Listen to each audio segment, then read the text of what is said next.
अस्सलाम वालेकुम एवरीवन, कैसे हैं आप सब लोग। उम्मीद करती हूँ आप सब खैरियत से होंगे। Welcome back to my channel.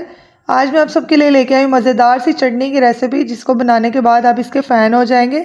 ये बहुत ही आसानी से बनती है और बहुत ही मज़े की बनती है।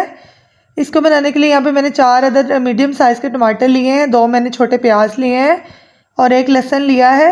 सबसे पहले ये जो ग्रिलिंग वाला स्टैंड होता है, ये मैं चूल्हे के ऊपर रख दूँगी और फ्लेम को ऑन कर देंगे। अब सबसे पहले हमने जो वेजिटेबल्स लिए हैं सबको हमने ग्रिल कर लेना है, ताकि अच्छा सा स्मोकी सा फ्लेवर आए हमारी चटनी में। जब टमाटर के ऊपर ये ब्लैक ब्लैक से मार्क्स आना शुरू हो जाएंगे, तब हमने इसको उतार लेना है। अब टमाटर हमारे ग्रिल हो चुके हैं, इसके साथ ही मैं इसके ऊपर प्याज और जो लहसुन है वो भी रख दूँगी, ताकि वो भी अच्छे तरीके से ग्रिल हो जाए।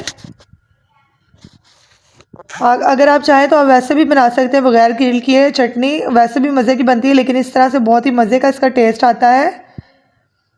हमारी ये सब्ज़ियां जो है वो अच्छे तरीके से ग्रिल हो चुकी हैं। अब इसके बाद ये टमाटर के ऊपर जो छिलका है इसको हम रिमूव कर लेंगे और लहसुन को भी हम छील लेंगे।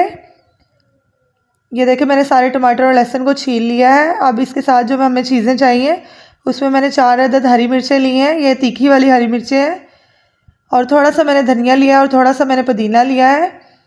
अब ये चटनी को हम चॉपर में तैयार करेंगे। सबसे पहले जो हमने प्याज को ग्रिल किया हुआ था वो प्याज कट करके इसमें ऐड कर देंगे। प्याज़ों के साथ ही अब हम इसमें लहसुन जो हमने छील के रखा हुआ था वो ऐड कर देंगे। धनिया, पुदीना और हरी मिर्चें भी हम इसके साथ ही ऐड कर देंगे। टमाटर को अब हम ऐड नहीं करेंगे, बस इन सब्जियों को हम चॉप करेंगे 1 मिनट के लिए। 1 मिनट से ज़्यादा हमने चॉप नहीं करना। इसमें पानी वगैरह का इस्तेमाल भी आपने बिल्कुल भी नहीं करना। सब्जियों में जो पानी होता है उसी से ये तैयार हो जाएगी चटनी। ये देखें, अब ये जो टमाटर थे इनको भी मैं कट करके डाल दूँगी इसमें। मैं ये चटनी चॉपर में बना रही हूँ। अगर आपके पास चॉपर नहीं है तो आप इसको वो जो चट्टू वट्टा होता है जिसमें हम मसाले वगैरह पीसते हैं, उसमें भी बना सकते हैं आप। ये देख सकते हैं, अब हमारी चटनी बन चुकी है। ये देखें, मैंने इसमें कोई पानी नहीं ऐड किया। इसका ये सब्जियों का अपना ही पानी है, आपने भी इसमें कोई पानी ऐड नहीं करना। ये देखें, हमारी मज़ेदार सी चटनी बनकर तैयार है। आपने ये रेसिपी ज़रूर ट्राई करनी है और इसका फ़ीडबैक मुझे लाजमी कमेंट्स में देना है। आपको ये रेसिपी बहुत ज़्यादा पसंद आएगी। इसको आप रोटी के साथ सर्व कर सकते हैं, या आपने कोई सब्ज़ी बनाई है उसके साथ भी आप सर्व कर सकते हैं, पराठे के साथ सर्व कर सकते हैं।